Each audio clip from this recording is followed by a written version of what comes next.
think what's really important for an athlete is to know that you're going to deal with adversity.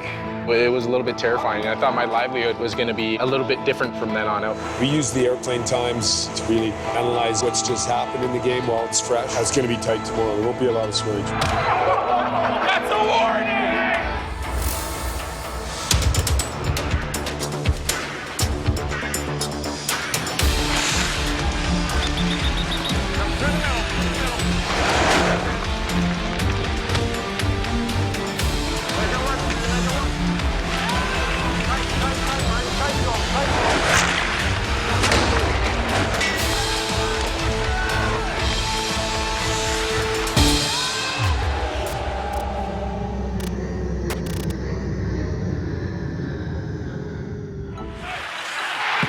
Shoots and scores, and Edmonton has taken its first lead of the night, and the Oilers prevail in overtime. Sam Gagner, the hesitation, the wrist shot, and the equalizer, 1-1. There are times when you're tempted to believe you might just be a team of destiny. Well, we got a period to win the game. We're in a good spot, though. Boy, it's a tie game against the top champs. Get home. Yeah, let's do it. Cherish the Of course, that's when the hockey gods reach down to remind you that this game has nothing to do with destiny. 1 minute to play in regulation, and here's Hull, but a giveaway. That center might have hit the linesman. Here's Lewis in over the line, left wing, top of the circle, shot, score! Oh, man. That is unbelievable. Stripes gets in the way, stops an odd man break for the Oilers, and the Kings roar back and score. LA with 2 goals in the final minute. LA 3, Edmonton 1. An up-and-down homestand continues for the Oilers. At practice, it's all business.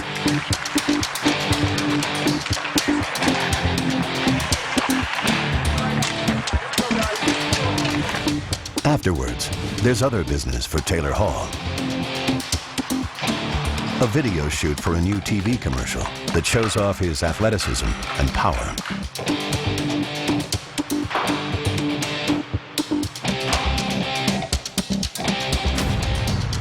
Yeah, that's pretty cool. Yeah, isn't it?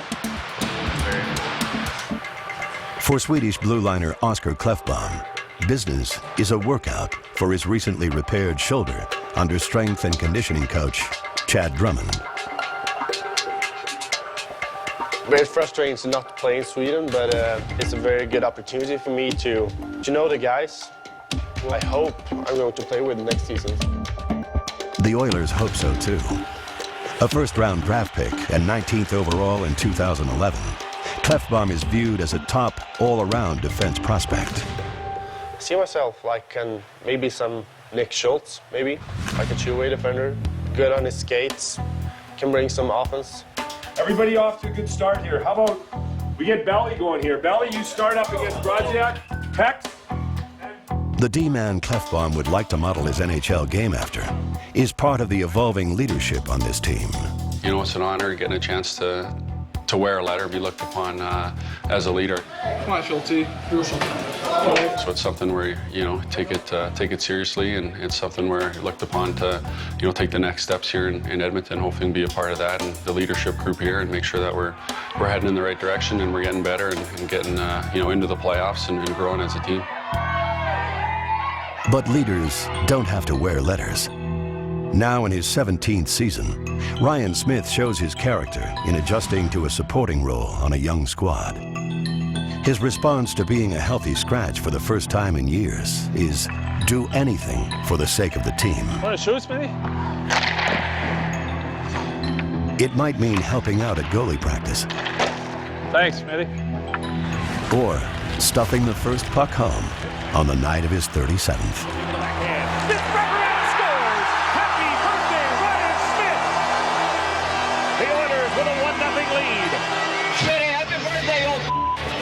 It's a good start, but Minnesota is a tough division foe.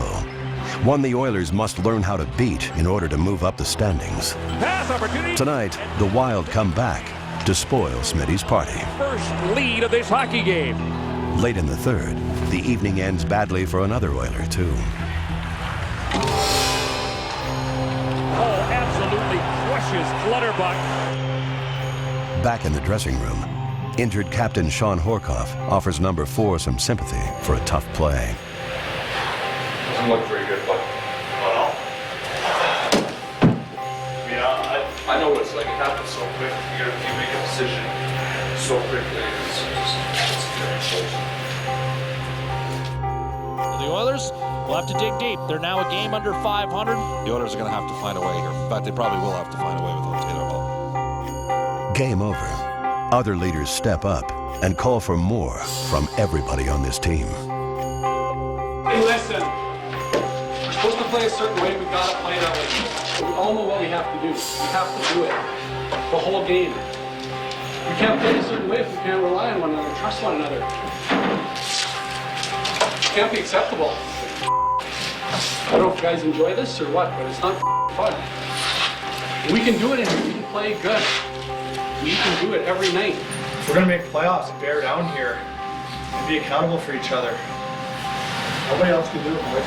It's all of us in here. You can say something here, focus, and do it out there. Let's not just talk about it. Enough. All the sleepless nights and poopy diapers, and then she gives you a smile and then all goes away.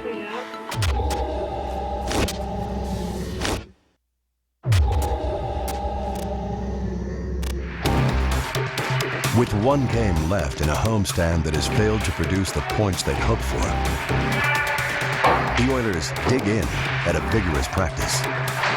The road awaits, and they're determined to leave town on a positive note. For one Oiler, it's a positive just being able to play again. It was a scary, scary time. It was a little bit terrifying. I thought my livelihood was going to be a little bit different from then on out. Jones was hit in the eye by a shot that deflected off a skate during a scrimmage with some other NHLers in Minnesota during the lockout. As soon as I looked out, I knew I had to be at the hospital right then. So I drove myself to the hospital and got in to see the doctors. I was fortunate enough to be in surgery about six and a half hours later. It's tough being away from the guys. All that banter and all the stuff that goes on in the dressing room is what you miss the most. When you're not around it, it just feels like that little bit of something's missing. You know, it's not that I don't enjoy spending time with my wife, but getting to be around the guys is a whole different ballgame for sure. He's a good hockey player. Underrated.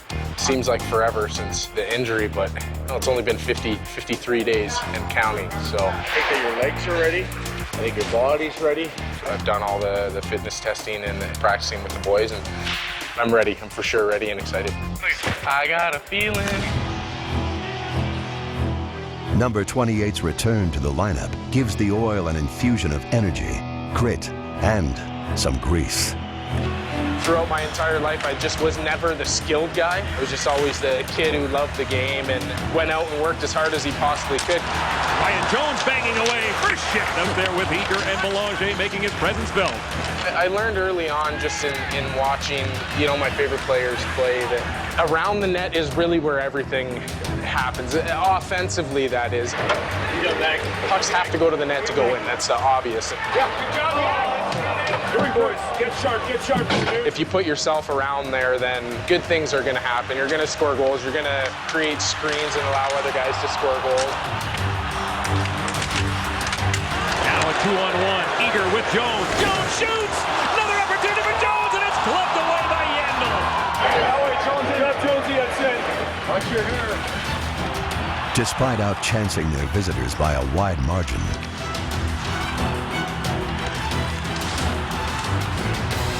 the Oilers find themselves down by a pair of goals midway through the game. Matthew Lombardi gives the Coyotes a 2-0 lead. The Coyotes are notoriously difficult to beat when they grab a lead, but the Oilers don't give up.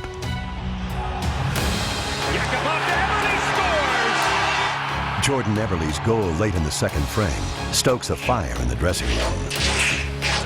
Good play. Gags on a way to get it in. How we go from that? This be a big win before we head out on the road, please. The Oilers storm out in the third period. Great job, Nugget. They keep pressing. And finally, they net the equalizer. Oilers get their third power play in the game. Opportunity! And a goal! Timo Heimikainen! The Oil complete the comeback. Jordan Eberle in over the blue line. Eberle backhander, shoots, score! And then take the much-needed extra point in a shootout. Now, in an ordinary NHL season, the Oilers get chased out of Rexall Place by the Canadian Finals Rodeo. This year, it's granite, not horses and bulls. Edmonton is hosting the 2013 National Men's Curling Championship, the Brier. The Oilers face a 9-game road trip, the longest in franchise history. Don't start crying on me now. You make me look bad. For defenseman Corey Potter, it will probably feel even longer. Want to give him a smile? Yeah, I actually had a good opportunity to go and play over in Vienna, Austria for the lockout, and we came back early December and had her on December 14th, so I had a good 2 or 3 weeks to really spend some quality time with her and to learn the joys of fatherhood and figure it all out. So it was, the timing worked out pretty good for us to spend some time together before the season started up. The only thing that gets you through the day is all the smiles, all the sleepless nights and poopy diapers, and then she gives you a smile and it all goes away. Yeah. Every time he's on the road, I always send him pictures and stuff with her. I think it kind of makes it harder on him, Yeah. I feel like you're gonna miss a couple milestones. They're gonna probably gain a couple pounds, maybe look a little different when you get back. Are you gonna say goodbye? It's definitely tough to leave your child when you feel like you're just starting to get to know her and she's growing and changing so much, and after leaving for 17 or 18 days you feel like you're gonna come back to a different child, but you just gotta weigh the good with the bad, I guess. You're not gonna change much by the time you get back. Oh. A new dad heads off to work again. Over the next 17 days, Potter and his teammates will rack up over 12,000 kilometers in the air and play in 8 different NHL cities. Their postseason chances depend on the results. We're visiting some tough teams, and I think if we can get some wins on the road, it's going to be huge for us because we're right in the race right now. Oh, it smells pretty good. I wish it was smell-o-vision. Cheese turtley from Mama O.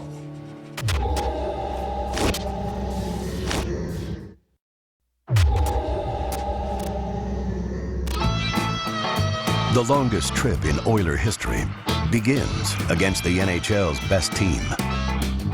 The Blackhawks have yet to lose in regulation. It's going to be a very stiff test, but the visitors have come to town in high spirits. Gene Prince. Hey, Gene. Multitasking. Look at this guy. You're good with every kind of equipment. You notice Gene's 1970s suit he's wearing? Hey, 1980s. Yeah. For one Oiler, Chicago is not just home for the opposition. Always good to get back home, see the folks. Edmonton's assistant general manager, Rick Olchek, was born and raised in this city. Cooking. A road game here means a drive over to Mom's house. Probably change the locks. Hey,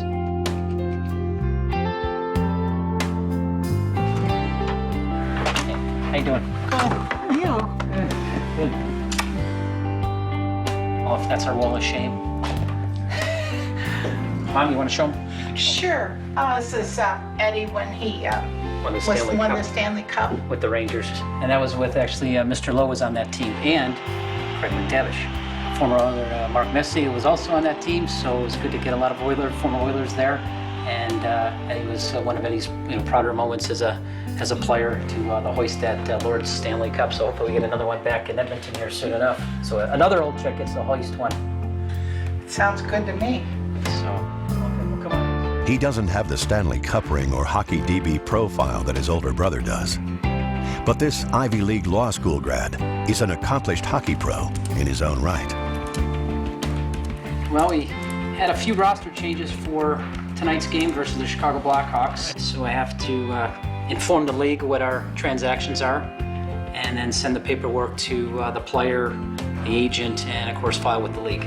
My responsibilities include a variety of things, anything from the hockey operations standpoint, anything dealing with the league, collective bargaining agreement, player transactions, cap analysis, and so I'm in constant communication with Steve and Kevin and Craig to make sure that we're all on the same page, and then we'll have discussions with our coaching staff in terms of how they're able to conduct and make sure that we can have the best lineup possible on the ice. Mrs. Olchek is the kind of hockey mom every player, Pee Wee and NHLer alike, would love to have taking care of him. Meatballs. Yeah, meatballs in the gravy, Italian. Are you making? And then I'm going to make some tortellini. So just a little dish, and then the pasales. My mom has been doing this for, well, since I've been with the Oilers. Going on the 6th year now. Every time we come through here, she's always cooked for the guys. Well, because when Eddie and Ricky were up in Stratford, Ontario, the families there were so nice to them, and it's just like a little payback. Hockey's been part of our life forever. You know, coming from Chicago years ago when Eddie and I were growing up, it wasn't the quote-unquote hockey hotbed. That's what they wanted to do, and we felt that it would build good character.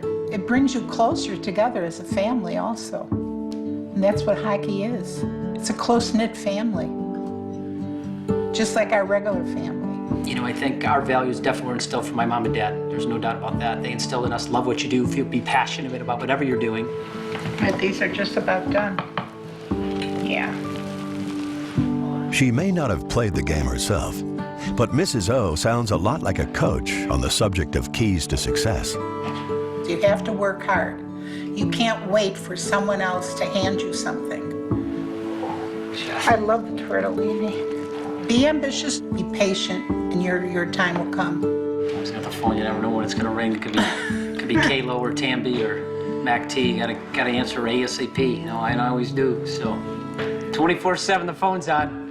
The mom, you're okay with that? He's always working? That's what he loves to do. If he loves it, I love it. They get a lot of that from their dad. My husband is a very hard worker. Okay, the sauce, oh, it smells pretty good. I wish it was smell-o-vision. This will be nice. They need the carbs. Absolutely. Cheese tortellini from Mama O. Enjoy. There. We know Mrs. O's rooting for the Oilers today, or are you hoping for a tie, Mom? May the best team win. That's good.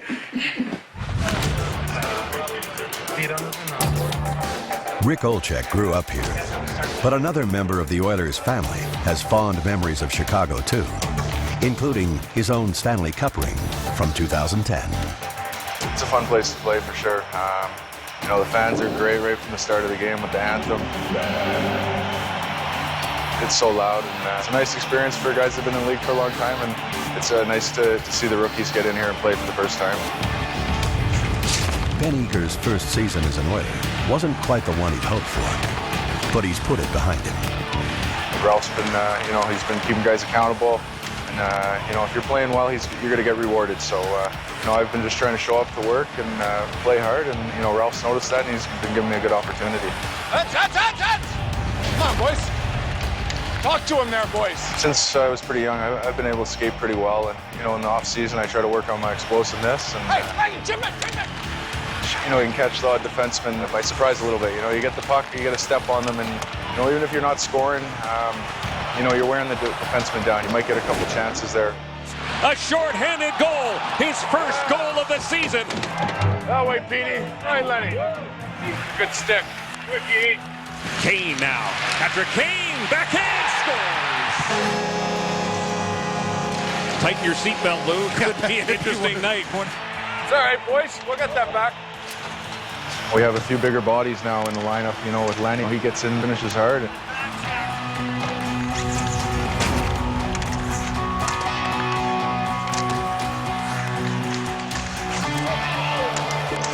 Jonesy, you just missed that? No, I hit my stick and missed that, like, this one. I tried to bat that one down low to you there when I came, my belly passed it to me. Come on, boys. Play down there for a bit. Yeah.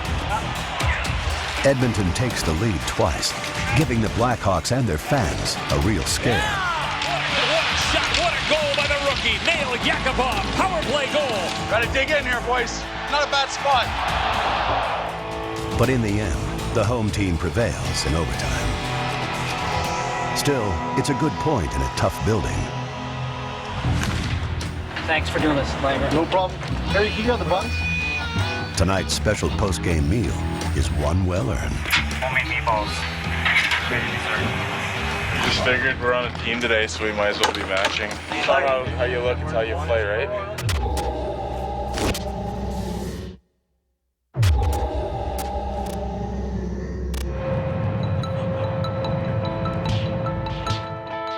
Texans are friendly folk, but Dallas has never been very hospitable to the Oilers. They haven't won a game here in regulation in over 6 years. All right, swing, Schultz. Done.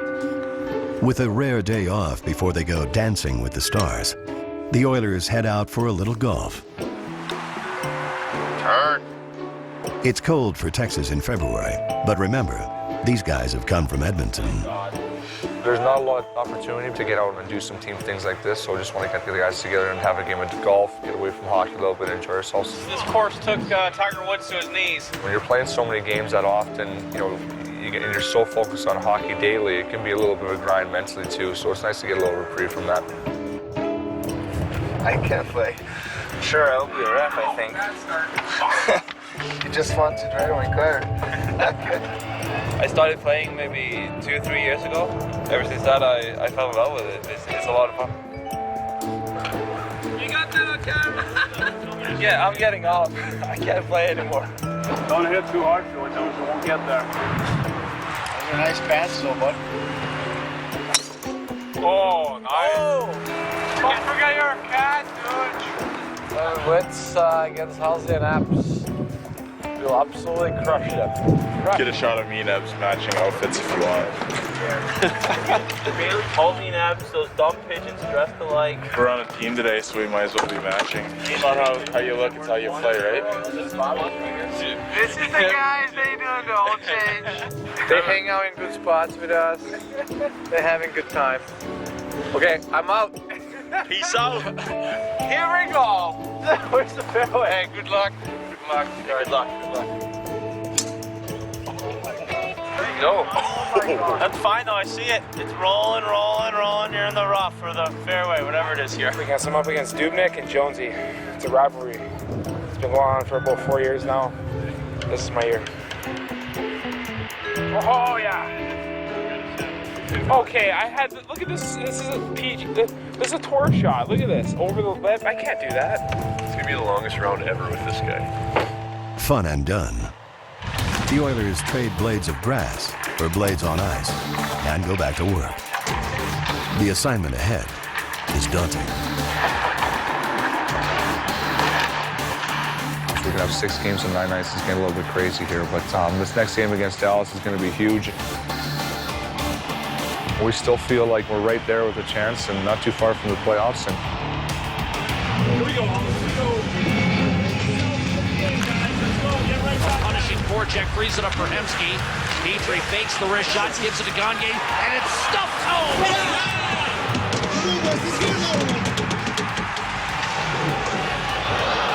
Nice movement. Oilers trying to take advantage of it. A big hit there by Eric Nystrom, and he is going to go to the box. You got 4 D guys. Put him in behind them and put down here. we're getting towards the halfway mark here, and there's got to be belief here because we're only 3 points out of the playoffs right now. It's so tight that if you go on a good run of 5 or 6 games, out of 7 or 8, you're going to be right back in the playoffs again. And who knows, you could be close to 4th or 5th and be looking at home ice. So. Oh, nice! Eager fires a shot and scores. Petrell sets up Ben Eager, and the Oilers have a 5-0 lead. Getting spanked at home doesn't sit too well with at least one of the stars. Well, that's a bad cross-check right there. I can't believe that was Ben that came out, just absolutely flattened Ryan Jones. A big night for the Oil, means plenty of unhappy fans in the American Airlines Center, too. But not everyone is disappointed. Some die-hard Barons fans have traveled down from Oklahoma City to see their adopted boys play an NHL game. How you doing, buddy? Good? I wish we had NHL hockey. It truly is great. It was amazing getting to watch the NHL players. It was something I never thought we'd ever get to see in Oklahoma City, to have #1 draft picks come through. You enjoyed the game? Oh yeah. Yeah. We've enjoyed watching them reconstruct the lines and each other's moves and where their positions are going to be on the ice. It's a lot of fun. I mean, it is a lot of fun. We're thrilled to have hockey in Oklahoma City. We are thrilled.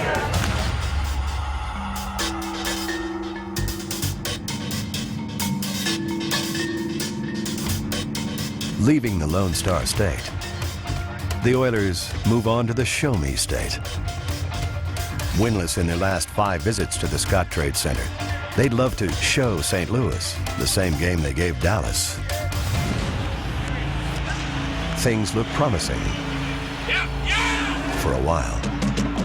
2.5 minutes, and Taylor Hall pops it home. Whitney shot scores, and it is suddenly 2-0 for Edmonton.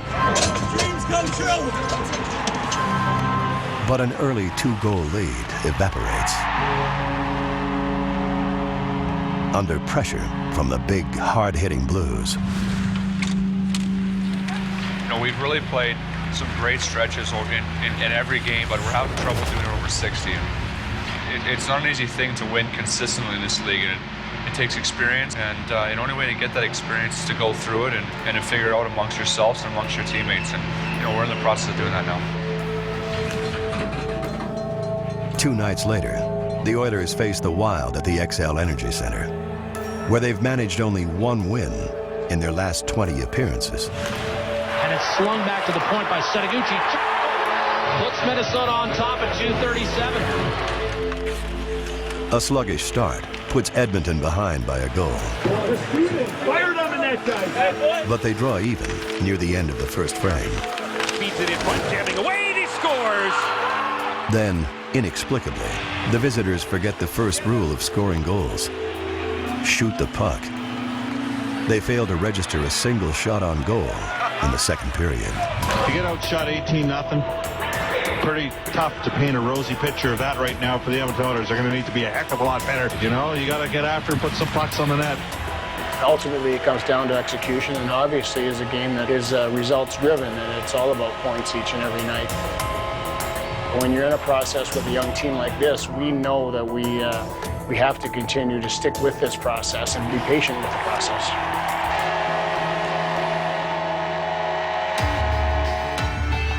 Heading out, the Oilers leave the Twin Cities to some lousy weather.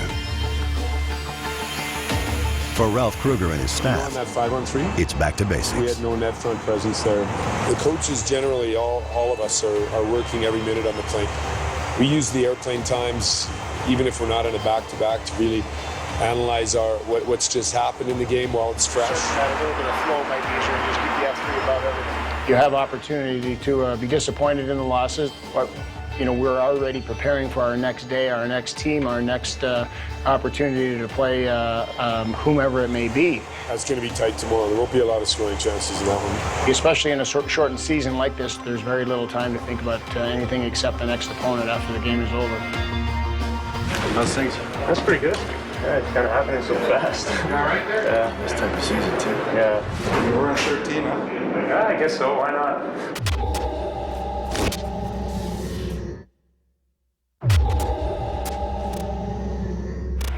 So you had bad weather where you were at last night? Yeah, Minneapolis. Edmonton's traveling roadshow moves on to Ohio for a date with the Blue Jackets. Morning. Wherever we're at late afternoon. You're right in your home there. The ice house. Ice house. Ice house.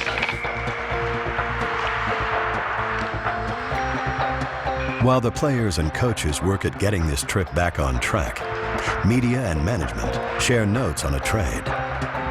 Winger Mike Brown has been acquired from Toronto, for a fourth-round pick in the next draft. He's a passionate player. He's a tough kid that plays hard every night, and that's what the coaches can expect him and his teammates, is that he'll bring it every night. Hey, Mike. Hey. Hi. Ron Corey. Good to see you. Thank you. You never really know when you think about trades and think about when they need to open up a roster spot and all that. You never really think it's yourself, but for myself, it happened this morning and kind of caught me off a little off guard. Mike, how you doing? John. Nice to meet you. But on the other hand, knowing I'm coming to a team like this, with a lot of skill, young group, and with a lot of potential, that I'm excited. I'm really excited to when I heard the news and coming here and meeting the guys. I'm excited to get things rolling. No, we have grit. We didn't show enough of it last night, but we can play hard. It's just, I think when you get a chance to add somebody that has the skating ability and strength, toughness to be able to insert into your lineup that can also kill penalties, it fits.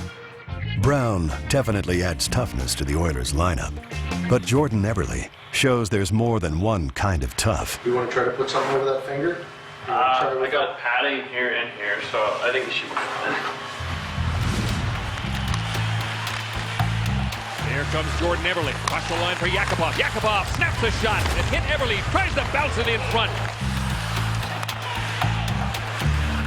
I just got hit with the puck and broke this finger and bruised my palm pretty good.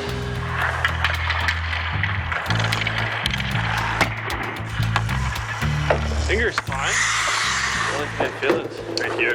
It'll be better, but I don't even use this finger really. But you don't think about it, after? No. You think it's important, but... What's that? Do you even do that? Did you break it? We're on 13, huh? Yeah, I guess so. Why not? That's pretty warm. Back to my roots. There you go. I had it in Vancouver, Anaheim. That's right. I couldn't wear it in Toronto because of Matt's. I can't believe I can't. He took your twice. Because I can take it here. No. He's done it. Yeah. Oh, that's good. I was thinking 11 or 99, but those. Wait, step on with me for a second. Right. A 9-game, 17-day trip is a physical and mental test. It's important to stay sharp on the ice, but sometimes that can mean keeping things fresh and loose away from the rink. The focus we basically have taken this year is we do tons of immobilization, tons of dynamic workouts, and then that way it translates it once they get into the more, dynamic environment, which is the game. Go!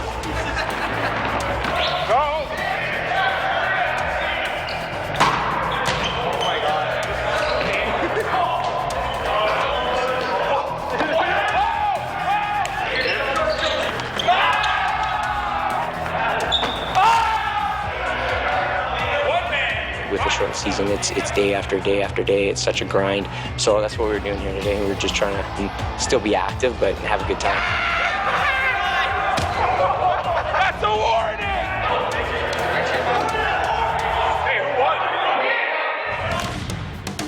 Tonight's tilt with Columbus will be Mike Brown's first game as an Oiler. It also marks Chris Davies' 1,000th game as a professional athletic therapist, something his colleagues find well worth celebrating. All the teams he's ever worked for on it. Half his 1,000th game. Congratulations, Hap. Nice. Go, guys. Here comes Sam Gagner, and there's a goal. And the Oilers take the lead. It's 3-2. Louis marked this down. 10-minute mark, officially the halfway point of the Edmonton Oilers' 9-game road trip. TV color commentator Louis DeBrusque, himself a former Oiler, has been watching the team's rebuild very closely. Brassard right up the middle is Johnson, and he scores. Rings around, a little chip down low. Watch everybody converge down to the middle. Nobody takes Johnson right down the pipe. It takes time for good players to learn how to play the game the right way. And as Ralph Kruger has said all year long, it's about habits, trying to get rid of the bad habits and play with a structured, good habit game. Come on, boys, let's get sharp again here, guys. Come on, boys. Don't leave the zone, boys. I'm sure we got it. The highly skilled players that I've played with, they take a lot of that responsibility on themselves. They want to be the guy that makes something happen, makes something change. And it doesn't always happen in one shift. A tight back-and-forth game with the Blue Jackets is knotted at 3 after 60 minutes. A penalty to the hosts gives Edmonton's number 14 a couple of glorious chances to secure the extra point in OT. You have so many things that are processing your mind. And, you know, ultimately for these guys on the ice, they're trying to win a hockey game. They're trying to do something special each and every time they're on the ice. But there's other players, there's other teams that are trying to shut them down on a nightly basis. And again, Bobrovsky down but not out. Give us one more chance. They come close, but it's just not their night. In spades. Arriving at the airport, the Oilers discover that the snow they eluded in Minnesota has caught up with them in Columbus. They're grounded. It's 12 o'clock. We sent the plane for about an hour. That's scramble, get hotels, and buses come back to pick us up. And I think everything's organized, and we should be good to go. You know, those kind of instances are really out of your hands. There's nothing that you can do to get out there and, you know, shovel the runway and be able to take off. It is what it is, and we're just fortunate enough that we didn't have to play the next night. We were able to get to a hotel, and we still got a good night's sleep. As a late winter storm swirls around them, all this team can do now is stay calm and prepare to ride it out. We're good. You have a good sleep. I will. Get some rest. Struts, it's not looking good.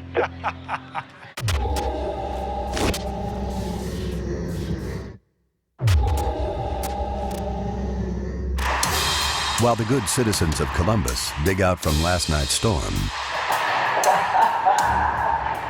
the Oilers are finally cleared for takeoff and headed to the next stop on their road trip, Detroit.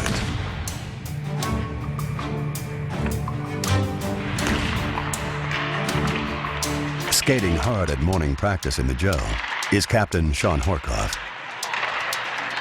Out for the last dozen games with a crushed knuckle, Hork's not quite good to go, but he's close. Now winless in 3, the Oilers could definitely use him. I think what's really important for an athlete is to know that you're going to deal with adversity. There's an adage that what doesn't kill you makes you stronger. It's so true in sports because, you know, we are going to make mistakes on a daily basis. Some are going to be big mistakes, some are going to be small mistakes. It's irrelevant, but the adversity and the losses and the ability to stick together makes you a stronger group. The Oilers start well against the Red Wings, digging into the second period with a scoreless tie. And a clear-cut decision on points. And Brown and Tutu are going to fight, and you talked about it. And look at these guys. Throwing punches is Mike Brown, his first fight in an Oiler uniform. Hold on. But as they say, hockey is a 60-minute game. Stay with your work, boys. A bouncing puck, another one, and that one somehow goes in. You have to build on a game, you have to build on a period, you have to build on a shift even, you have to break it down into little segments like that. And it's so hard for young players sometimes to grasp that because they get frustrated, they think it should be happening on a more regular basis. Miller, wait, up the middle, Everton scores.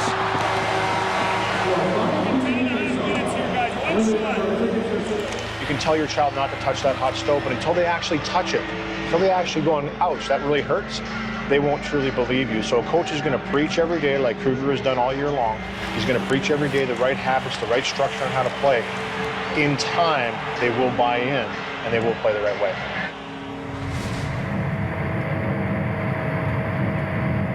No time to linger over another tough loss in Detroit. The Oilers move on.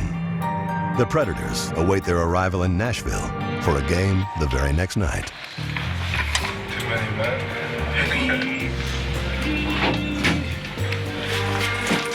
This is the worst thing about long road trip, packing, unpacking. The equipment and training staff know all about packing and unpacking.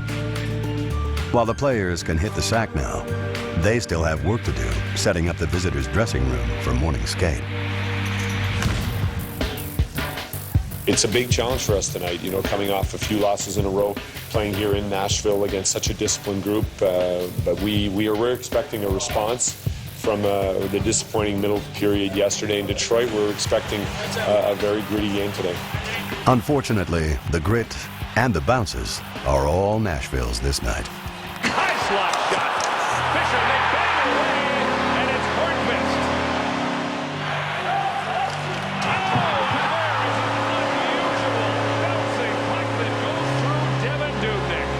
By game's end, the Oilers have suffered their worst defeat of the season. And the Predators have half a dozen goals. This is the post-game show. Back home, the reaction is immediate. Lots to get to tonight, but we have to start in Nashville. I did not expect a 6-0 loss at the hands of the Nashville Predators. Just a tough night all around. Former Oiler turned sports radio jock Jason Strudwick hears it loud and clear from fans. Has got to tighten up defensively. These are passionate fans, and what they want to see is they want to see this team improving. They're frustrated. Why is this team not winning? Strud, it's not looking good. Especially after a game like tonight, it's not easy to convince the fans of that. They want to see improvement. They want to see improvement now. But to the fans, I try to preach patience, but it really isn't that easy right now, that's for sure. I mean, I have a lot of friends in Edmonton, and these guys live and die through the Edmonton Oilers, and they want to see nothing but success. But they pay their money to get into the building. They have their opinions. They have their voices. They love the Oilers. And love hurts sometimes. Let's face it. It really hurts sometimes. Edmonton has exploded to a 3-0 lead in Chicago.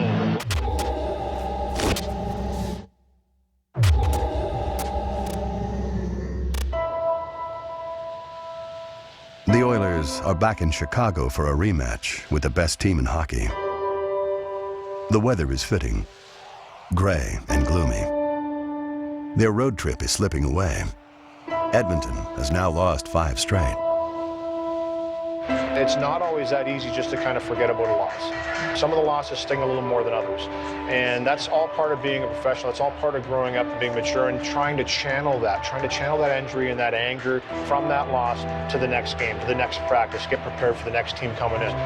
There's a lot of games in succession, not a whole lot of time off for these players to really dwell too much on the past, but at the same time, they do.